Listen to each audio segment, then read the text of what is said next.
ओम त्यागेश्वरम रामकृष्णम शारदाम मातृरूपिणीम विवेकानंदम आचार्यम नत्वा वक्ष्यामि शुद्धये. In our last class we discussed those 2-3 sutras which say that argumentation, so to say, is not to be taken recourse to by bhakta. Vado navalambyaha, navalambyaha. One need not engage into argumentation. And the reasons were given bahulya avakashat anyatatvacha, because there is scope for multiple views and there is never certainty in argumentation. So two reasons were given. The vada, or it's a reasoning with a debate kind of thing with another person, that is called vada.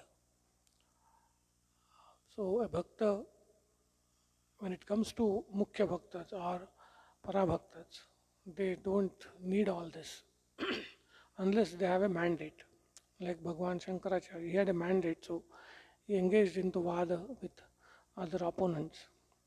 But for the rest of the ones, they find that it is futile, so then they don't engage into it.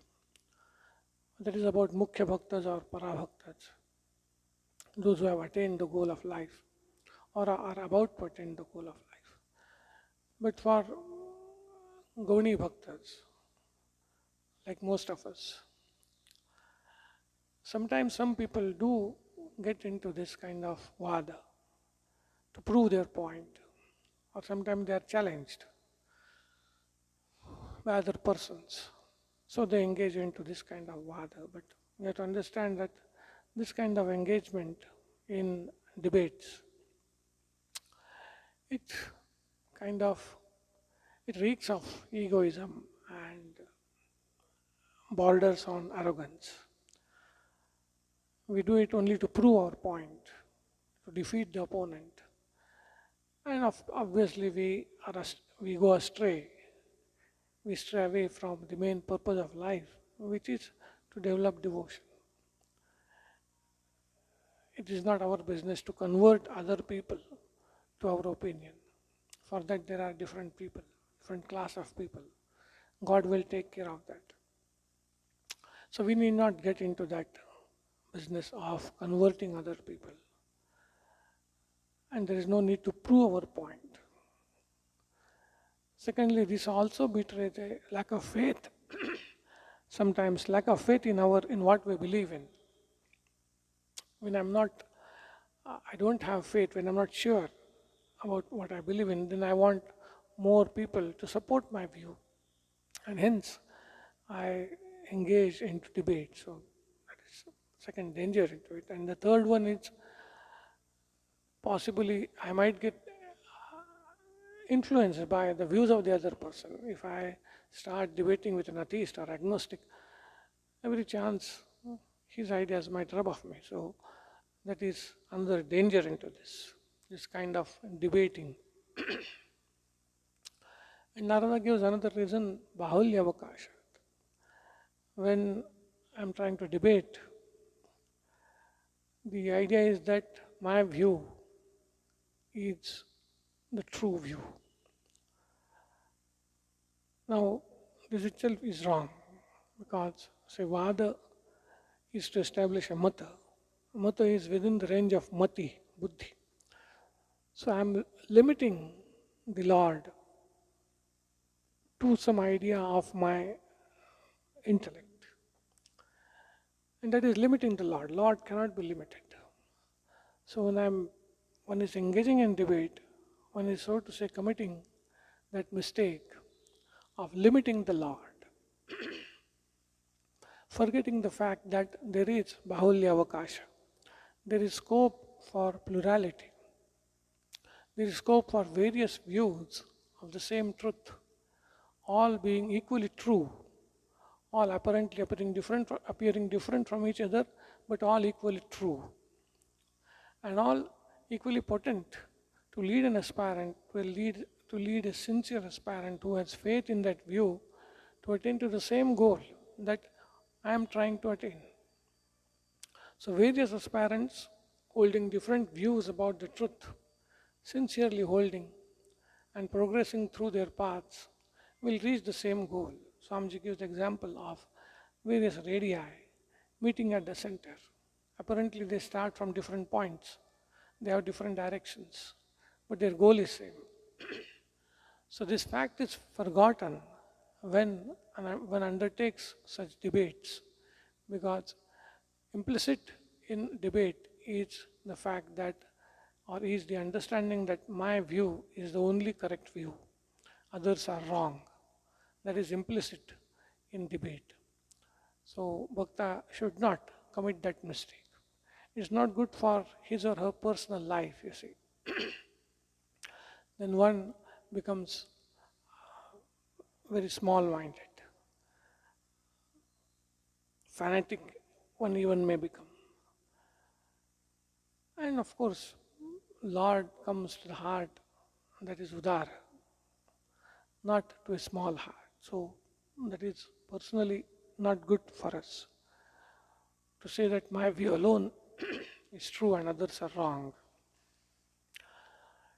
Nor is it good socially, that leads to so many social evils. In India, we have seen, in the world, we are seeing. Within India, within Hinduism, this dogmatism and all that, the havoc it created. In the world also it is creating. So it is neither good for the individual bhakta nor good for the society if we forget this Narada's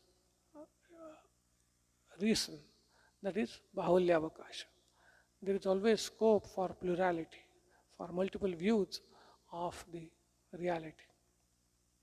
And second reason he gave is Aniyatattvacha. So these arguments will never lead to any conclusion, for simple reason that a more intelligent person will come and contradict what is established today by reason.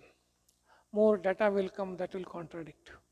So mere arguments will never reach or never take us to any conclusion. So these two reasons he gives, and there are other reasons. So we should refrain from engaging in debate, and more importantly, refrain from limiting the Lord to our view.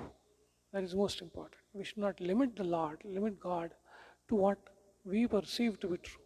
There could be multiple versions of the truth, and all equally valid, equally potent, to lead an aspirant, a sincere aspirant to God. That's what he told. That doesn't mean Bhakta should not have a philosophy of his or her own. It doesn't mean that Bhakta should not prescribe or subscribe to any philosophy. It is the opposite. Bhakta should, every one of us should have a philosophy that we subscribe to. Just as we have an Ishta, so we should have a philosophy. That philosophical structure we should have. An opinion we should have. But we should know that it is one of the many opinions. That's important. And that's the subject of the next sutra actually, which Narada says, Bhakti Shastrani Mananiyani Tadudbodhaka Karmani Karaniyani. That is the next sutra, which so to say clarifies this doubt as to whether Bhakta should not exercise his or her intelligence, power of reasoning and all that. So he says, Bhakti Shastrani Mananiyani, that is, devotional scriptures should be deliberated upon, and such actions as give rise to devotion or strengthen devotion should be undertaken, should be taken recourse to. We should deliberate on devotional scriptures, and we should perform such actions as will strengthen our devotion to God. That is the next sutra. This Svadhyaya is defined as Moksha Shastra Adhyanam. That is studying the scriptures relating to liberation or moksha. That is spiritual literature, so to say. Moksha Shastra, the general term. But Narada is not using the word Moksha Shastra. He says Bhakti Shastra. specific. Such scriptures that deal with bhakti alone are to be deliberated upon. That is Narada's prescription.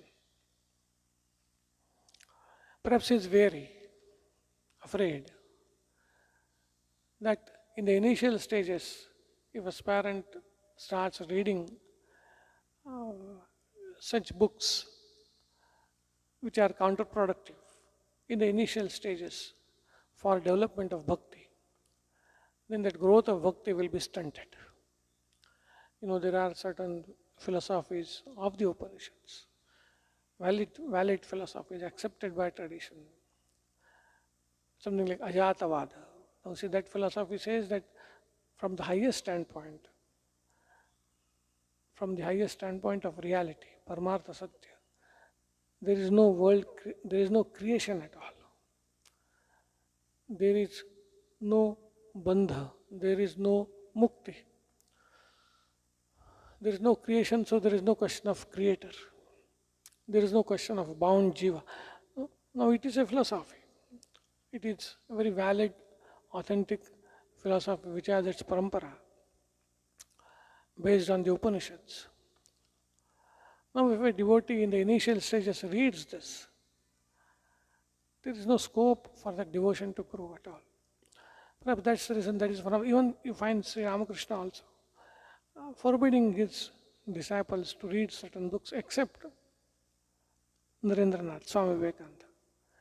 He would make him read such books, but for others, he would forbid them from reading such books which talked of highest philosophy. That's why he is using the word Bhakti Shastra. The other reason could be, and that we find very often, people read all kinds of books, all moksha shastras, but various books they read, and then they get thoroughly confused as to what to follow. Every book tells about different practices, different philosophies, different goals, and then that person is thoroughly confused. There are a lot of people like that. Narada is wary of such a thing. Of course, in this context, one thing we should understand, we give the example of bee. The bee, before settling on a flower, it goes around a bit and then it settles on a flower. So maybe initially one needs to read few books, yes, but then sooner or later we should settle on a particular branch of this moksha shastra. Narada is saying you settle on Bhakti Shastra. Earlier we settled better for us. And once we settle, we need not go astray. We should study that thoroughly, these Bhakti Shastras, and engage in manana. So that is what he is trying to tell. Don't get confused by reading too many books. Don't read such books which will hamper your devotion.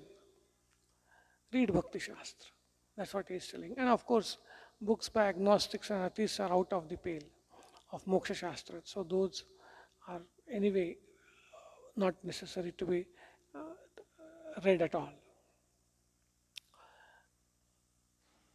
But then he says, Mananiyani, Bhakti Shastrani, Mananiyani. These are to be deliberated upon. He just doesn't say we should read or listen. He says Mananiyani. Very significantly, he uses the word Manana, which is one of the disciplines of the Advaita Vedanta, Shravana Manana Nididhyasana. So Narada is also using that word. We should do Manana of Bhakti Shastras. You see, Manana is, it is neither just Shravana nor Dhyana. It is not meditation, nor is it just listening, but it is deliberating upon.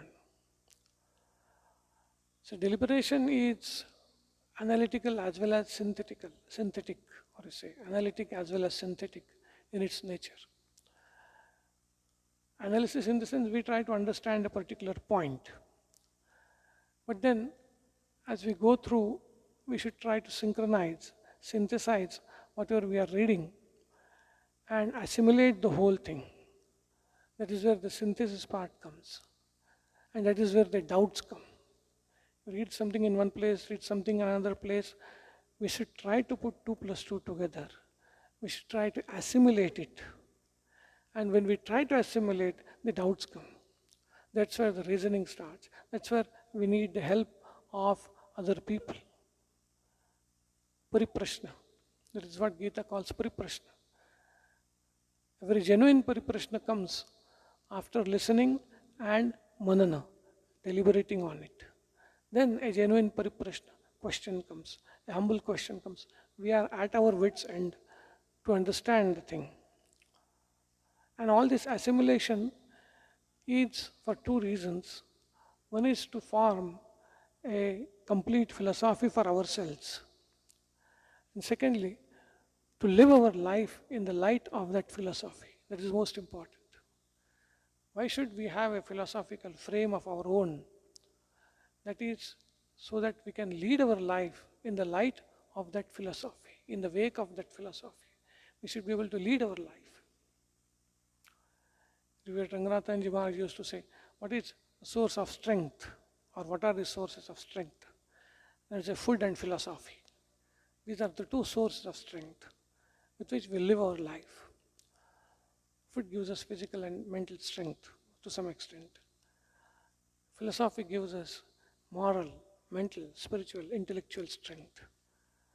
So, in order to have that, we should have a philosophy. And to have that, this deliberation is necessary, because the moment we want to have a philosophy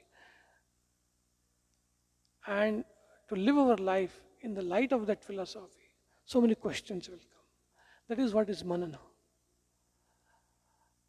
And the subject or the topics of manana, of course, are what is the nature of God, what is the nature of bhakti, what is the purpose of life, what is the nature of bhakta, and how we can attain the purpose of life in the light of this Bhakti Shastra. All these points have to be cogitated upon, meditated upon. They have to be thought over. We should be able to relate to all these things. These things are not just for listening, talking, and all that. We should be able to relate to these. There is something called putting our finger on it. So we should be able to put our finger on it. That yes, this is what it means. We relate it in our heart. We relate to it in our heart. So that happens when we deliberate on the teachings of the scriptures. Secondly, Bhakti Shastra also means authentic scriptures which have the background or the foundation of tradition. We should be very, very particular, because especially nowadays so many books, so many things are coming up. Anything that contradicts tradition, one has to give up. That is another meaning of this manana. Sometimes there will be poetic exaggeration, so to say, in the Bhakti Shastra. Devotee should be able to segregate that. And especially in the modern literature, we should be very careful. It could be a Bhakti Shastra, but if it contradicts tradition, if it contradicts the established views, we should be able to decipher it and segregate it. And that is why it is safe to read these traditional works till we get a complete philosophy of our life. Then we can read whatever we want, it doesn't matter. But this is very important, that's why he uses the word manana. This manana, deliberation on what we have read, transforming what we have read into a philosophy for our life, in a way that we can lead our life in the wake of that philosophy. That is the purport of manana. And for that, we should rely on authentic books based on tradition. We should use our brains. So all that is part of this Bhakti Shastrani Mananiyani. Then he says, Tadudbodhaka karmani karaniyani. We should engage into such actions as will give rise to bhakti. Now you see this, whether it is bhakti or yoga or jnana, there is always a set of people who say that we don't want to work. Work is a hindrance to our developing of devotion or jnana or yoga, whatever.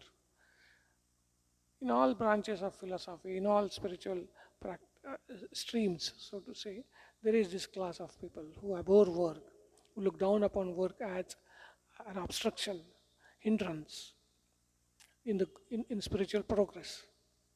Narada is categorical. He says that's not enough. Your devotion has to translate itself into actions. One Swamiji used to say, when it comes to yourself, you want physical food. When it comes to God, you are happy mentally offering food to God. You don't want to take the trouble of cooking food and offering that food to God. But when it comes to yourself, you are not satisfied with mental food, mentally eating. You want physical food. So, if we love God, if we love someone, that love has to manifest itself in sacrifice, in action. Swamiji's story of two servants, one servant is a flatterer. He sings the praise of the Lord and all that. And then another servant is silently working for the master. And Swami says, which of the two does the master love more? So merely meditating on God, it is good. Definitely it is good. But that devotion has to translate into actions. Serving the Lord, doing puja, garlands, singing God's praise, serving the devotees of God, serving all beings as manifestations of God, performing our duties in a spirit of dedication unto God. All these become part of this tadudbodhaka karma.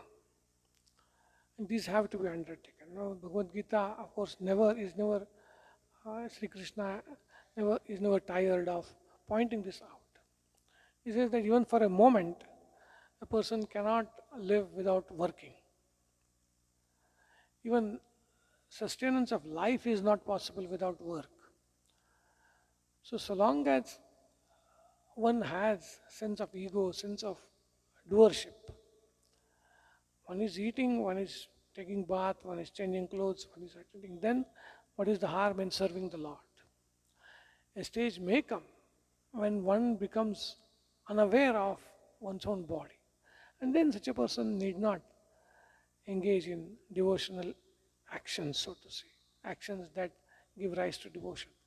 But so long as we have this sense of agency, we have sense of doership, so long we should work. That is what Narada is telling here. Tadudbodhaka karmani karaniyani.